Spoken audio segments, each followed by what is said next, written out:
Miranda sat on the floor of the dimly lit bathroom, peering down into a silver hand mirror. She turned her head to view her profile, the palish light from a solitary candle casting foreboding shadows over her face. Miranda had never liked her own face very much. She wished instead that she resembled her mother, or perhaps her sister, Samantha, blonde and glowing. Miranda would soon turn 18 next weekend, the month after, graduate from high school. She frowned as black strands fell across her eyes and brushed them aside, her hair framing her oval face in a neatly cut veil. Miranda had been sitting on the bathroom floor almost since her classmate, Veronica, had left, gazing into the mirror that she had found in her mother's dresser drawer. "Really, just stare into the mirror," Veronica had told her, "and ask for Jane. Wait a bit, and then say something like, 'Jane, will I ever get married?' Or, 'Jane, will I ever fall in love?'"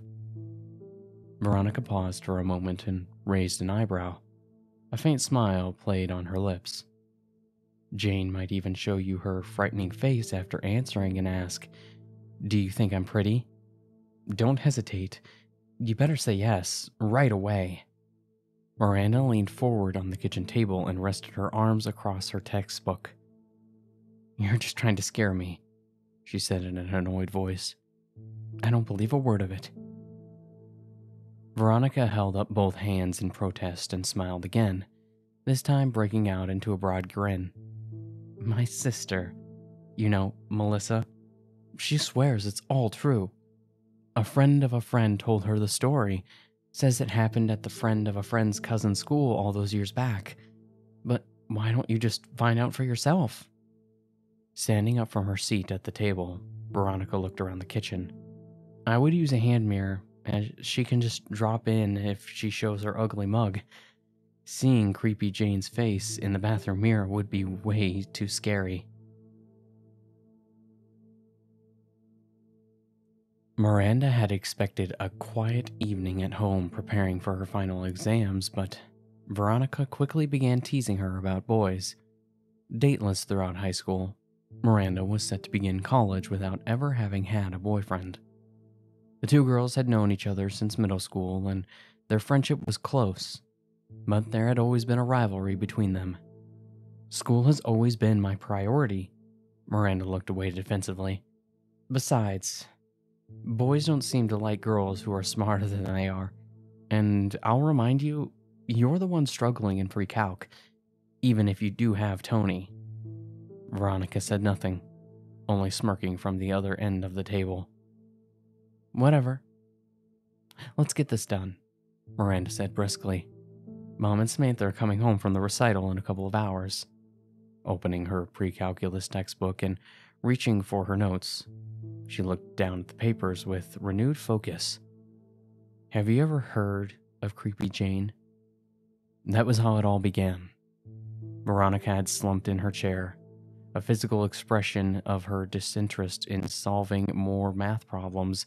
Her then lips curved into a mischievous grin. "Isn't that your aunt?" Miranda said without looking up from her textbook. "No, silly. Creepy Jane is what they call an urban legend. A story about some tragedy or some monster that no one can prove is real. But the story gets spread around anyway. But this one is real. Believe me." Miranda stopped leafing through her notes and glared at Veronica. "Do you want to pass this class or not?" Veronica sat up in her chair and her smile vanished. "Okay. Just let me tell you this one story, and then we can get back to work. Is it a deal?" Intrigued, despite her better judgment, Miranda nodded silently. Veronica was a middling student, but she was quite creative and imaginative when the occasion presented itself. Veronica looked away from the kitchen table, wrinkling her brow and pursing her lips. When she turned to face Miranda again, her eyes were piercing, holding a curious expression of genuine fear. "Jane was a high school girl who lived many years ago, in the 1960s or something. and was mercilessly bullied by her classmates. She was awkward, with clunky glasses and braces on her teeth. Homely to begin with, but with looks made worse by having no style and no social skills. Jane had always been an outcast, but her abuse by the others reached a whole new level when she started high school. A group of mean girls a few grades ahead gave her a nickname, Creepy Jane, and it stuck. One day, after being humiliated by these girls in front of the morning assembly, she went into the girls' restroom and ate rat poison, the entire box, which she had taken from the janitor's closet. A teacher found her dead in one of the stalls after she didn't show up for her afternoon class, her face horribly twisted and discolored. Soon after, those 6 girls who had bullied her the worst started to die or disappear one by one. Rumor had it that Creepy Jane's face would appear in their bathroom mirrors before each of them died or vanished, wearing that dreadful death mask the French teacher had found etched on her face. Within just months, all of the girls were either dead or gone, never to be found. Miranda swallowed, despite herself, fighting off a tingling feeling creeping up in her spine. The legend says that if a girl sits in a dark room with a lit candle, stares in a mirror, and asks for Jane, she might just receive a reply from the spirit world. Veronica said, Jane might be friendly, or she might not. That's the risk you take to know the future. Miranda stared at Verona incredulously, the fingers of her right hand searching for a pencil. Veronica was quiet for a moment, and then became insistent. Really? Just stare into the mirror and ask for Jane. Wait a bit. And then... Veronica waved as she opened her car door and then took a seat back behind the wheel. Miranda stood on the porch steps, considering how much time she had left before Mom and Samantha walked in through the front door. Maybe an hour. Maybe then enough time to find a mirror she could use to summon Creepy Jane. She scoffed to herself at the idea. Miranda sat down on the living room couch and reached for the remote control, turning on the television. She started to watch a reality dating show, the light from the television set flickering in the otherwise dark room. The young female contestant was asking each of the handsome eligible bachelors a question about themselves. The last question the woman asked before the commercial break was, "Have you ever been in love?" Miranda fidgeted uncomfortably and turned to look over her shoulder at the entrance to the hallway, which ended at the first floor bathroom's door. Shutting off the television, Miranda walked up the stairs to her mother's bedroom in the now silent house. The spacious room was still cluttered with boxes from their recent move following her parents' divorce late last year. Mom had taken some things that she found in their new home's attic and kept them here, somewhere in her room. Miranda remembered watching from the hallway outside as her mother put an ornate hand mirror into the dresser drawer. Buried under the layers of clothes in the bottom drawer, the mirror was wrapped in a white linen cloth. Miranda looked at the looking glass by its handle and held it in front of her. It was surprisingly weighty. The mirror was made of sterling silver and appeared Victorian in origin. It was probably over a century old, with floral flourishes and beveled edges. Why would Mom have hidden the mirror here instead of placing it on top of the dresser? Miranda asked herself, perplexed. Near the center of the mirror's backstage was the image of a smiling young lady, her long flowing hair framed by the wreath of flowers. Miranda decided such an antique object would be perfect for a seance with the spirit world.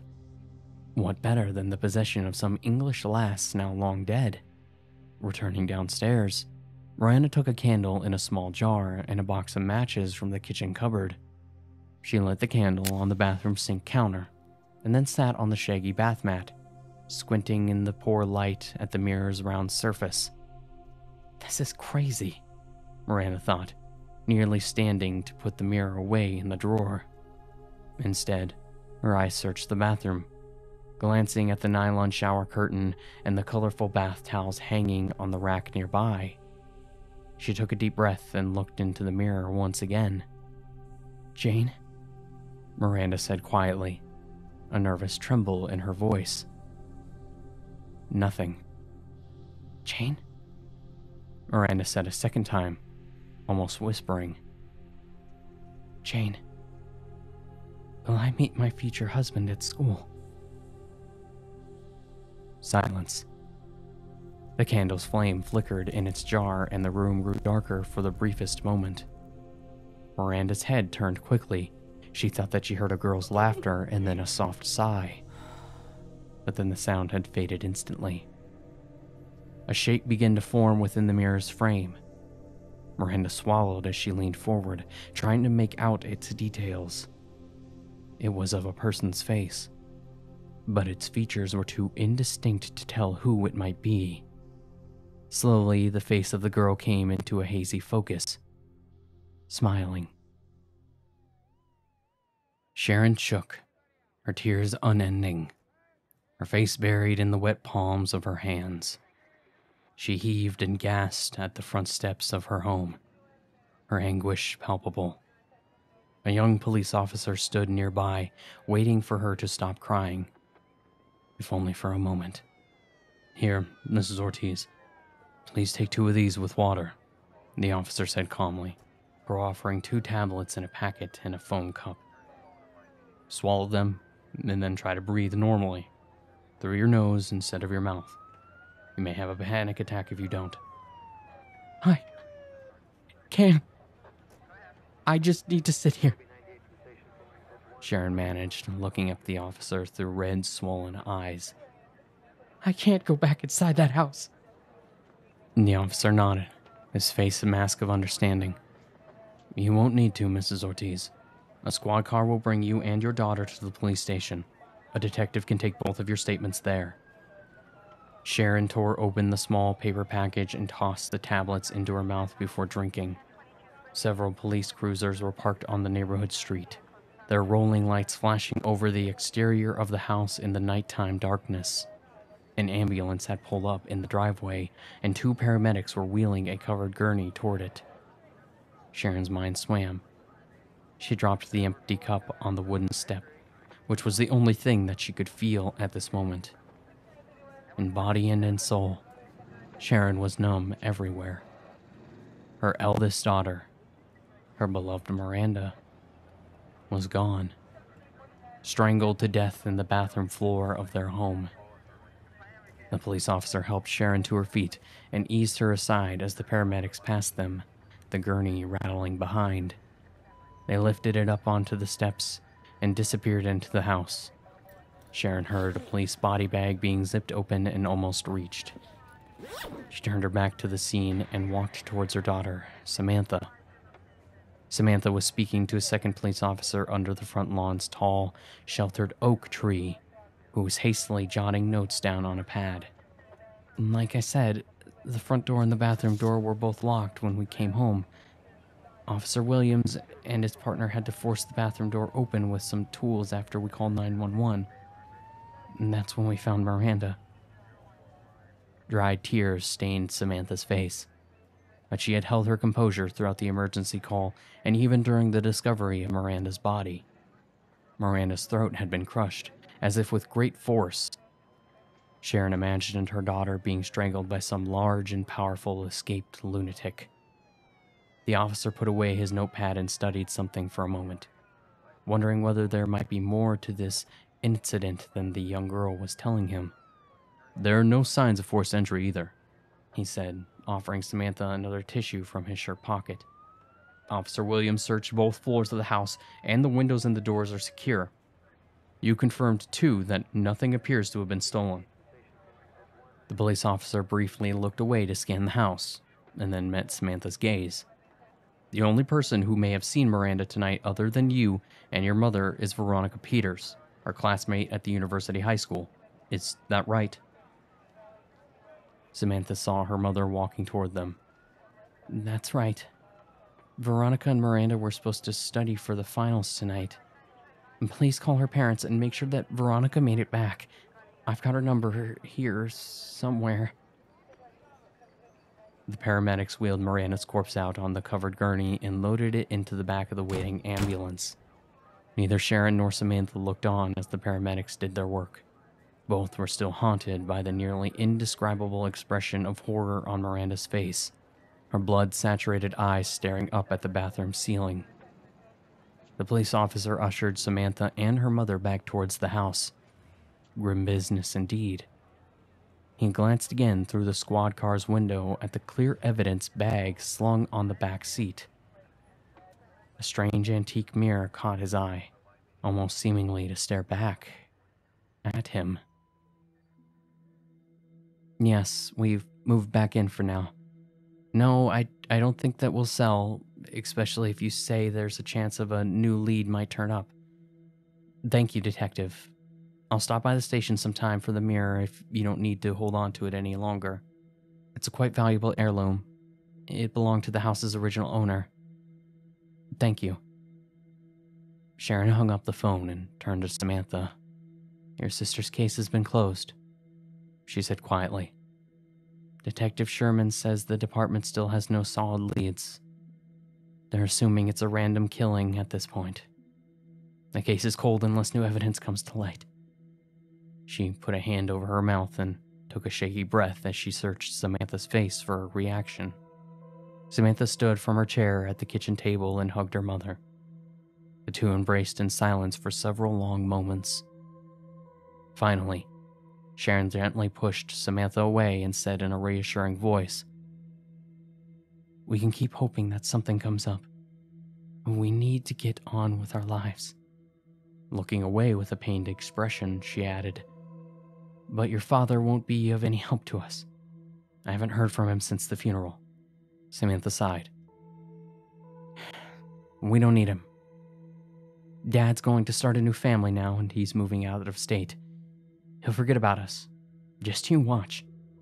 Your father's wandering eye and other body parts are why we divorced to begin with, Sharon said, forcing a laugh. Playing along, Samantha grinned, but the truth was that both she and her mother felt uneasy about moving back into the house.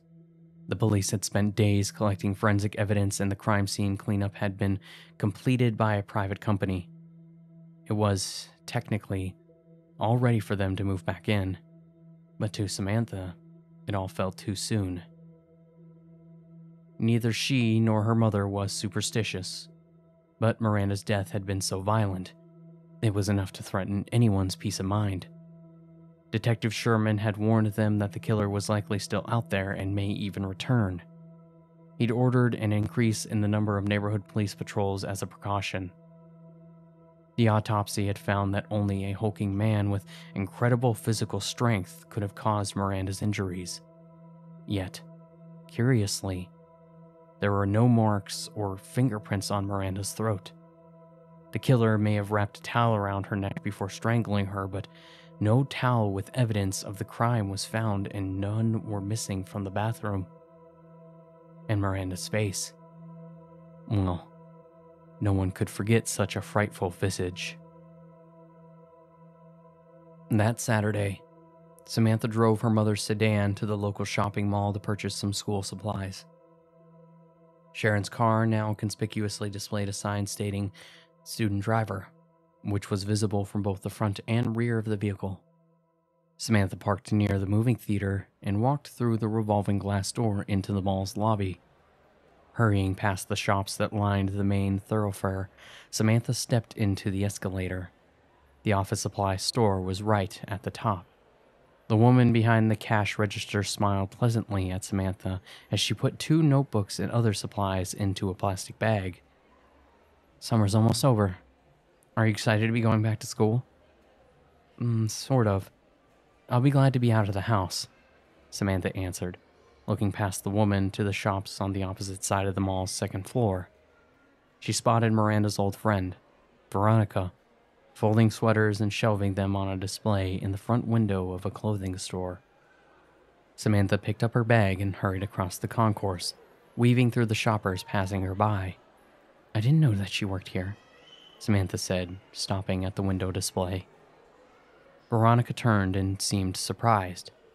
She put down the cotton sweater that she was holding and managed to half smile. Samantha, hi. How are things coming along? I haven't seen you since Miranda's funeral back in April. Samantha was immediately taken aback by how fatigued Veronica appeared. There were bluish dark circles under her eyes and fine creases around her mouth. Mom and I moved back into the house this week, she replied. I'm getting ready for the school year. We're trying to get back to normal, but it's hard. You're not afraid to live there after what happened?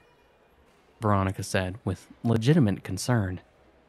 She then looked over her shoulder as if searching for a manager, or perhaps, Samantha thought suddenly, someone else who might be watching them.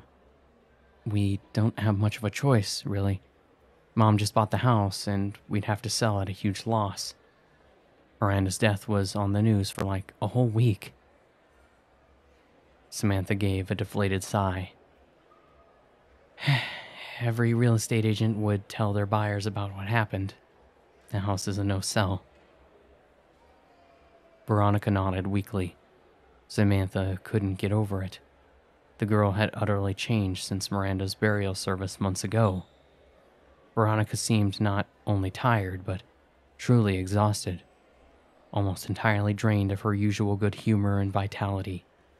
She seemed now a liminal figure, as if steadily fading away from the daylight and into the shadows. I don't want to sound crazy, but don't you believe in ghosts? Veronica smiled, persisted, but Samantha could tell that she was quite serious. Samantha stiffened. No, I don't. And neither does Mom. Living in a murder house is a bit spooky, but dead is dead. Veronica's eyes suddenly darted left and right as Samantha uttered the last phrase. Mom keeps the first floor bathroom shut tight, but only because we don't want to use it. Samantha continued. It's too painful for us right now. Maybe someday we'll open it back up, but not anytime soon. I believe in ghosts, Veronica said softly. I do. Veronica, is something wrong? I mean, are you sick or something? No. Why would you say that? Veronica forced a wider smile and hopped slightly, a feeble attempt to perk herself up. You just seem different from when I last saw you, like you're not getting enough rest. Oh, I'm just a bit worried about starting college next month, Veronica said, waving a hand dismissively. Excited and worried. Sleep has taken a back seat to getting ready for my first semester away from home. Veronica looked away again, as if afraid to say more. I have to get going, Samantha said slowly, backing away. School is starting for me too. My junior year at uni high. Samantha snickered nervously. I bet you won't miss that place. Veronica changed the subject instead of answering. Do the police have any new leads, or is it pretty much done? She seemed hopeful now, more engaged than she had been for much of their conversation. It looks like it's done, Samantha answered. Whoever did it needs to be caught, but the police have nothing to go on. They even took that funny mirror Mom kept in her room as evidence, but found no fingerprints other than Miranda's. You said a mirror? What kind of mirror?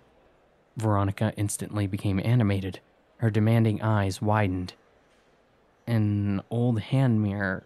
It's some antique that came with the house, Samantha said as she fervently glanced at her wristwatch. Our agent told us only one other family lived in the house between us and the original builders, a married couple with 4 boys. The family left everything in the attic alone, even though they knew that some of the things stored in there were probably collector's items. Veronica fell into silence. A few customers passed by them as the girls conversed, but none interrupted. When we were studying that night, before I left, I told Miranda about Creepy Jane. Veronica now seemed on the verge of tears. Samantha frowned. Who or what is Creepy Jane? I told Miranda it was an urban legend, but it was just a story I made up on the spot. Veronica said, sniffling as she wiped a closed eye with her fingers. I wanted to scare her a bit, just for fun. But she may have tried what I told her to do. You told her to look into a mirror? No, not just that, but to call for Jane while gazing into the mirror in a dark bathroom. Don't use the bathroom mirror, I said.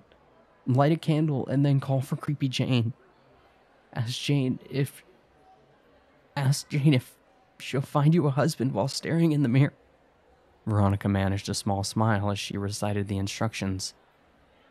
It's nonsense, of course, but something might have gone wrong.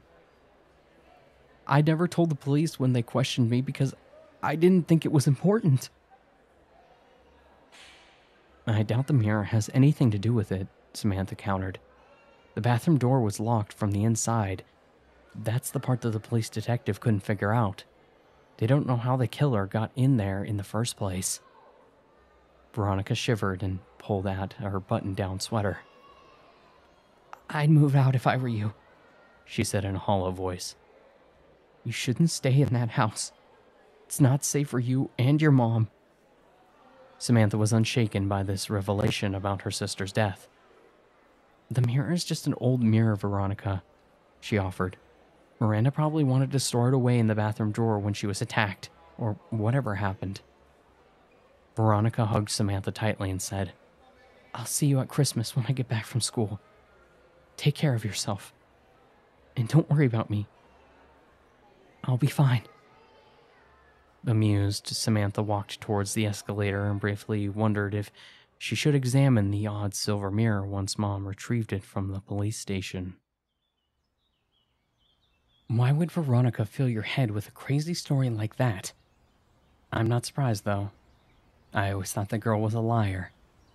Becca sat with Samantha and their friends at the picnic table, interjecting right after Samantha finished her tale. Creepy Jane sounds about as real as Veronica's bust line, Becca declared, her manner as mocking as ever. Lily and Ava snorted with laughter as Samantha shifted uncomfortably. Becca had called late in the afternoon and suggested that she and the girls hang out at the park near Samantha's house that evening. School would start again in a few weeks, and everyone wanted to savor the last vestiges of warm summer weather before they had to once again spend all day sitting in a classroom. It's just so strange. Why would Miranda have had Mom's hand mirror with her unless she really was trying to contact Creepy Jane? There's a lighted vanity mirror above the sink. If she were combing her hair or something, she would have used the bathroom mirror. Samantha looked around her at her friends, genuinely worried that the circumstances of Miranda's death could be even more bizarre than anyone had previously imagined. The small public park was mostly empty. Only a few couples and cyclists passed by in the distance. Becca smiled and reached across the picnic table to touch Samantha's hand reassuringly. Veronica may somehow be blaming herself for your sister's death. You said that she looked wiped out, like she's not getting enough sleep. Maybe she's remembering things that never really happened. Samantha examined the youthful faces of the girls, all of whom she had known since childhood. What do they think of me now? Samantha considered. There had been an outpouring of sympathy from her classmates and neighbors following Miranda's murder, but there was, she knew, a limit to any grieving period. Samantha had been hesitant to share what she had been told by Veronica, but she needed to tell someone of her fears, her growing suspicion that something very peculiar had occurred that night. I have an idea. Let's break into the school and see if Creepy Jane shows up in the restroom mirror when we call for her. Then we'll know if Veronica is telling the truth or if it really is just an urban legend. Jumping up from her seat on the bench, Becca smiled at the other girls in the receding twilight. It'll be some wicked fun before we're sent off into slavery again. Becca clapped her hands together gleefully as she spoke. You're an idiot. We'll be caught and suspended before school even starts. Sit back down or go home. Ava shook her head, exasperated. This Creepy Jane is an urban legend. There's something to it, she said scornfully. I've climbed through one of the pool building windows before with Aaron Rodgers, Becca said slyly. We went swimming at night and then escaped through the side door near the offices. The old janitor, Carl, is too careless to lock everything up, especially the windows. Becca began to walk towards her waiting SUV and waved at her friends to follow her. I'm going, even if none of you are, she said over her shoulder, passing the sand-covered playground near the picnic tables. If there's nothing to it, then at least we'll go in to go for a swim in the pool. Lily stood up and followed Becca without saying anything. She had been observing her banter, but had only become engaged when Becca announced her plans for a midnight swim. Ava looked over at Samantha, who glanced at her, smiled apologetically, and then stood up to follow Becca. Rolling her eyes, Ava followed. Hold my flashlight, will you? Becca said, thrusting it into Lily as she crouched near the window. I'll climb through. Becca dropped her compact gym bag onto the grass in front of her before pulling the frame of the large, partially open awning window outward, its ill-maintained hinges creaking. The crank window's stiff hinges held in place, allowing Becca to squeeze under the frame and carefully drop down onto the pool's room blue tiled floor. Standing at the edge of the full-length swimming pool, Becca looked around and then motioned for Lily to throw her gym bag through. Becca went over to pick up her bag and then walked behind the diving board, pushing open the door to the girls' locker room. The reflection of the dimmed ceiling lights on the water sent a kaleidoscope of rippling shapes spinning across the tiled walls of the pool room. Lily turned to Ava and Samantha, who were standing watch behind her, and whispered, Come on, Becca said to wait by the coach's office. The three girls walked around the length of the school's nanatorium and found the path to the building's side door. They then waited patiently in the dark for Becca to appear. Soon, the metal door clicked and then slowly opened. Becca was standing in front of them, in a one-piece swimsuit, beaming from ear to ear. Get inside. Someone might see you, she breathed hurriedly. I'm going to do some laps around the pool before we try our phone call to the dead. Samantha closed the door behind them and followed the girls down an unlit hallway past several locked offices and into the pool room. Becca lowered herself into the chlorinated water, attempting not to make too much noise. She did a few laps and then swam in broad circles, drifting through the water on her back as she paddled with her arms. Lily sat on one of the wooden benches placed against the walls and took off her sneakers and socks. She stripped down to her underwear and then stepped into the pool, dropping down into the water with an audible plop and vanished beneath the surface. She bobbed up a moment later and grinned, pushing back her long, wet hair with her hands. Ava and Samantha took seats on the wooden bench at the opposite side of the pool, watching Becca and Lily eagerly muck about. After a short while, Samantha glanced at Ava and the two of them stood and walked towards the girls' locker room. Samantha purposely left the lights off as they entered to not risk attracting the attention of Carl the janitor. Becca had set down her gym bag on one of the benches dividing the two rows of metal lockers. Samantha easily found the neon-colored bag, even in the semi-dark. The locker room was deathly quiet, with only the distant sound of splashing breaking the silence. Becca said that she put the candle and matches from the SUV's compartment in there. Samantha noticed as she unzipped the bag's top and began to fish around inside. Her dad insists that she keep an emergency candle with the box of matches in the SUV in case of a blizzard.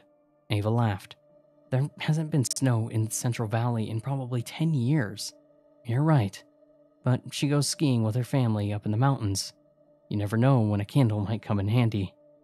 Samantha unscrewed the circular lid and saw that 3 wicks were embedded in the candle's wax surface. She placed the open tin on the grooved rail running beneath the bench's wall-mounted mirror. Ava looked over her shoulder, catching Samantha's eyes in the mirror. Sam, she said hastily. The splashing stopped. Samantha listened. They must be out of the pool. Go grab them so we can do this. The longer we stay, the more we're pushing our luck. But this is the real thrill, right? Ava replied, her smirking face only faintly visible.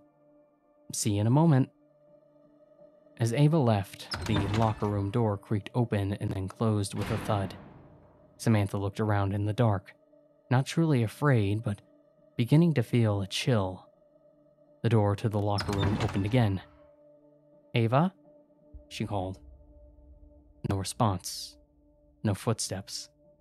Nothing but the sound of the door swinging shut. There was a dark shape standing at the end of the lockers watching her. Samantha squinted. "Yes, Ava. Very funny. Come on, where are the others?" The figure moved across the open space between the rows of lockers, disappearing behind them. Samantha swallowed. She rubbed her hands over her forearms and slowly stepped forward to peer around the edge. Nothing was there. The chill in the air had become more pronounced.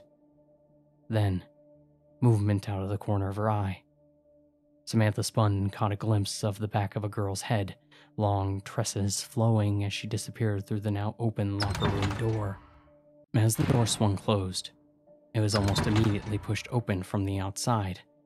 Ava, Lily, and Becca stepped into view, giggling amongst themselves.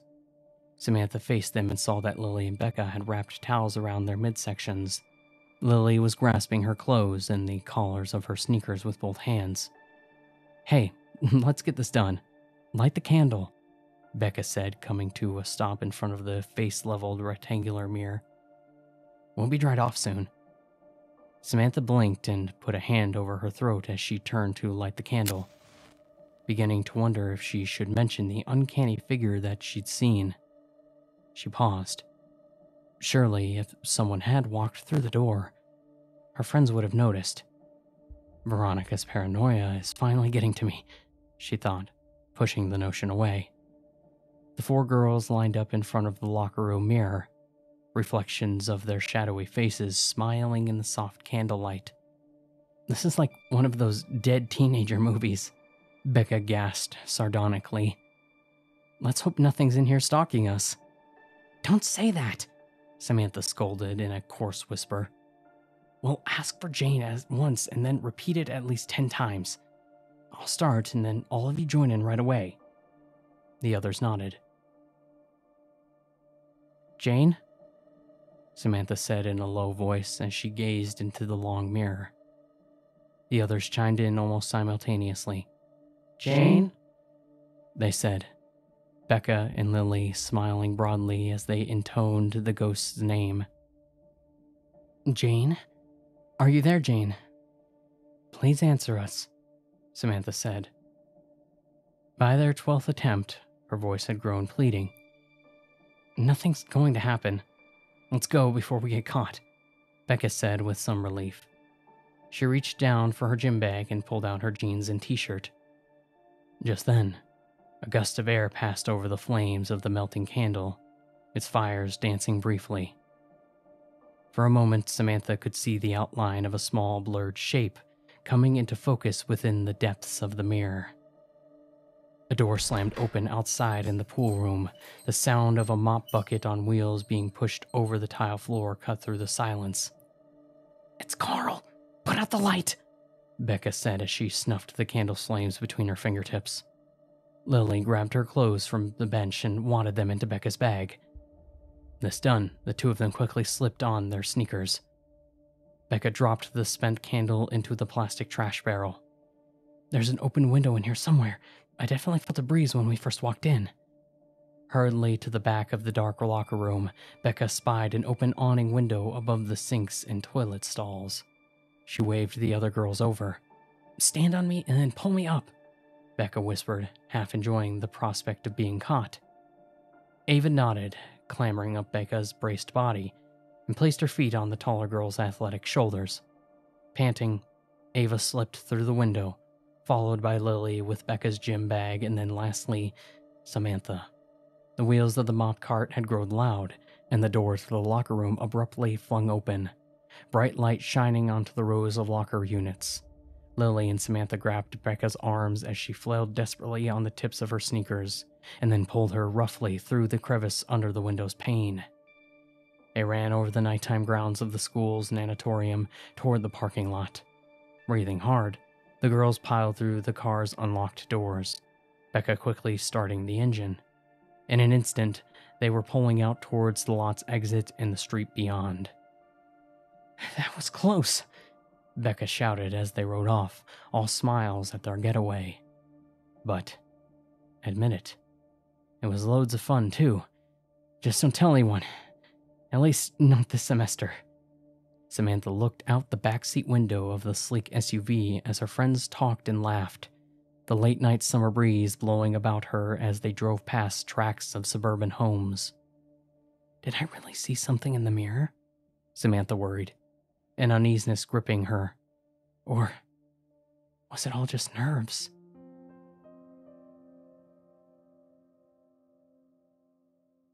Placing a small stack of books on the library table in front of her, Samantha seated herself and took a deep breath, mentally preparing to dive into the volume at the top of the pile.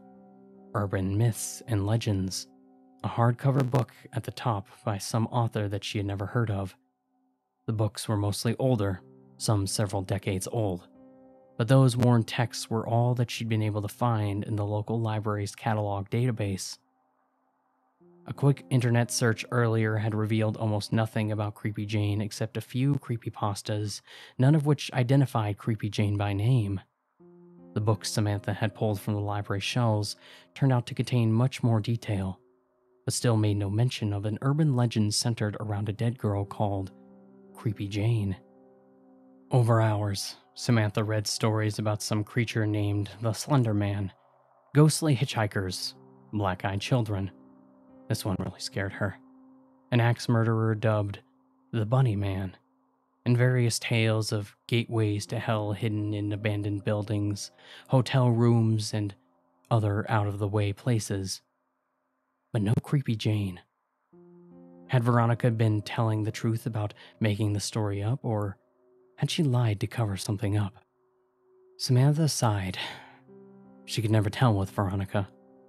Like Becca said, that girl was a liar, and you never did know with her. But something stood out in Samantha's memory of that night that continued to push her to question the events surrounding Miranda's death. As the police report recorded, there had been no sign of forced entry and no unidentified fingerprints anywhere. The bathroom door had been locked from the inside. Yet, each of these occurrences was hard to explain, but taken together, they were very strange indeed. There was something else, too, half buried in the back of Samantha's mind. Officer Williams pressed his ear against the bathroom door a second time, hoping against hope that Miranda might answer him. After a moment, he reached into the heavy bag at his feet and removed a metal implement and a sledgehammer. His colleague, Officer Sanchez, stepped up and wedged the two-pronged fork at the implement's head between the door and its frame, then stepped inside as Officer Williams struck with the hammer. The sharp points of the head drove deep into the door's narrow gap, forming a wedge.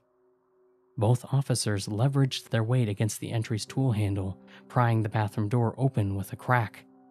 Samantha rushed past the two men and stood over her sister. Miranda was sprawled on her back on the tile floor.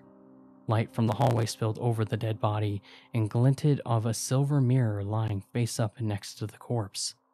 Samantha glanced down into the mirror's surface and saw someone staring back at her.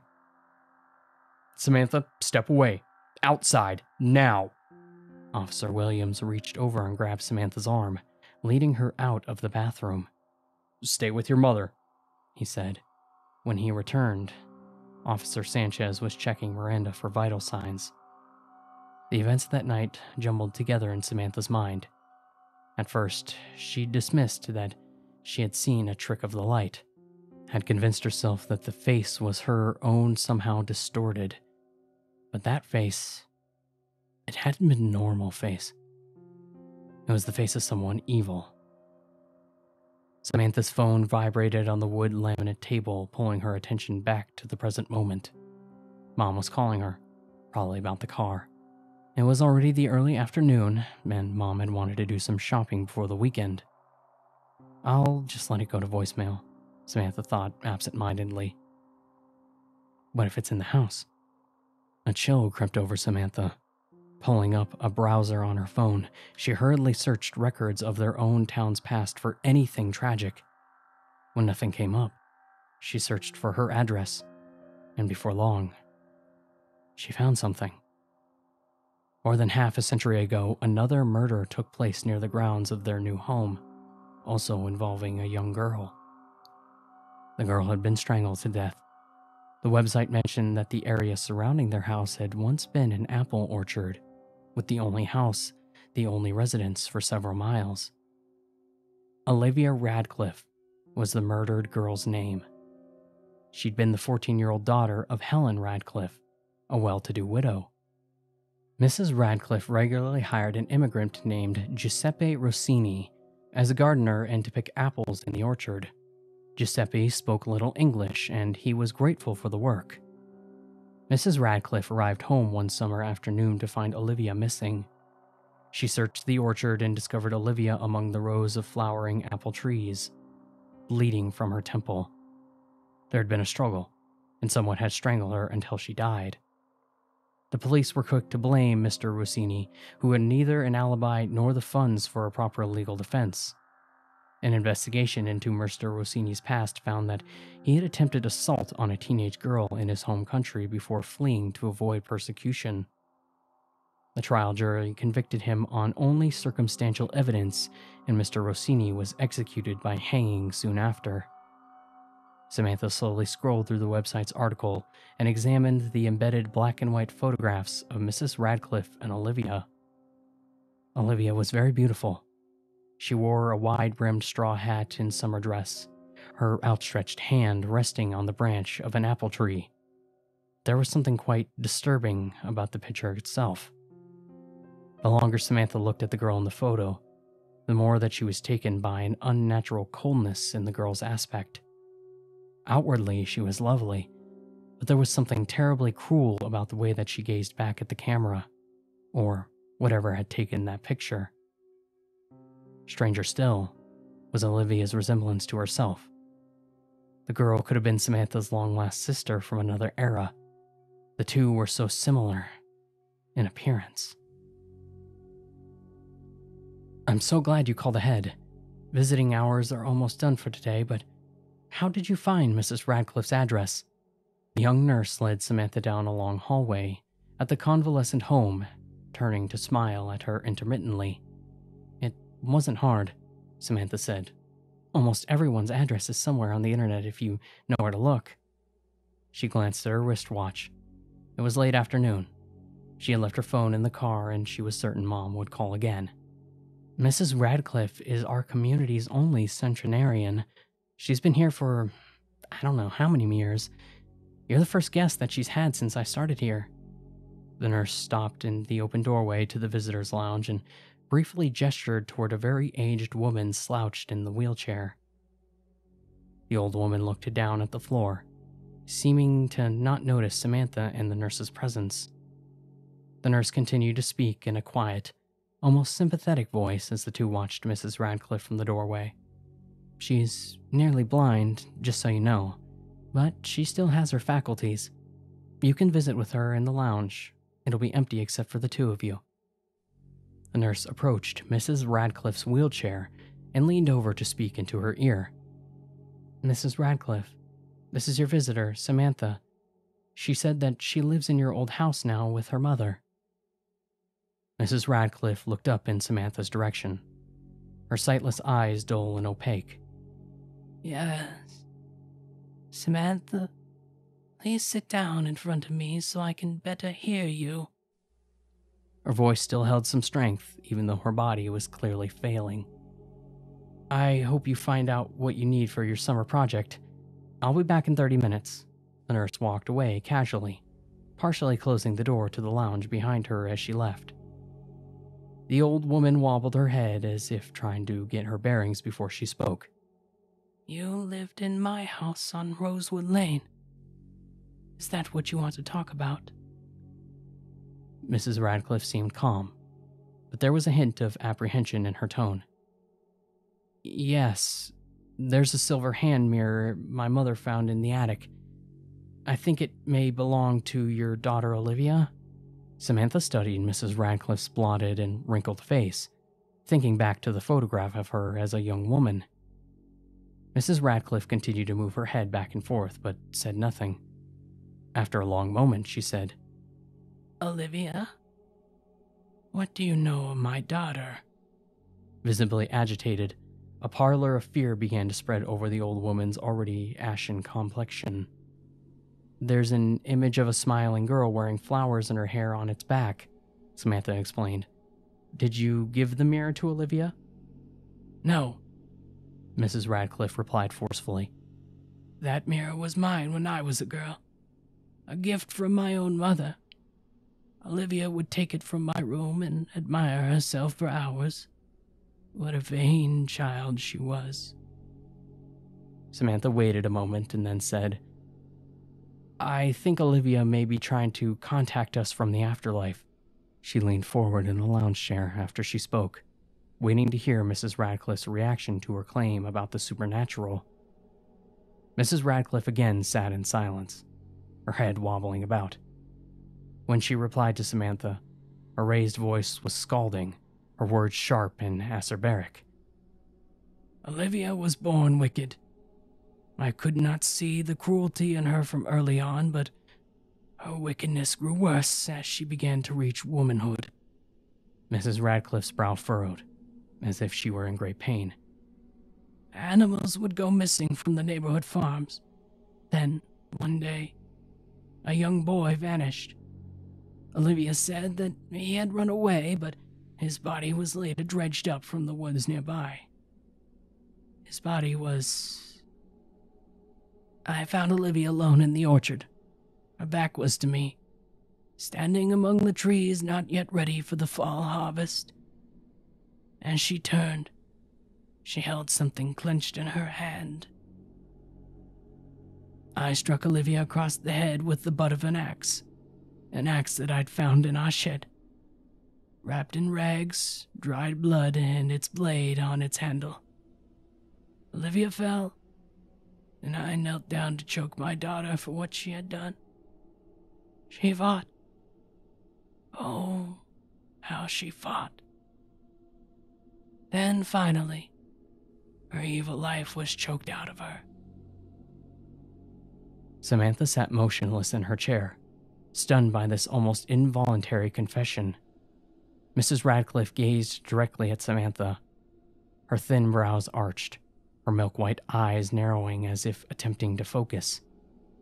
With a fierceness beliing her frail appearance, Mrs. Radcliffe suddenly reached forth with a bony hand and gripped Samantha's wrist, holding on her fast. "But evil never truly dies," the old woman breathed. "Evil will always find a way to continue on. If it can." The old woman closed her eyes, under heavy lids, and sank back into her wheelchair, exhausted. She released her grasp on Samantha's arm.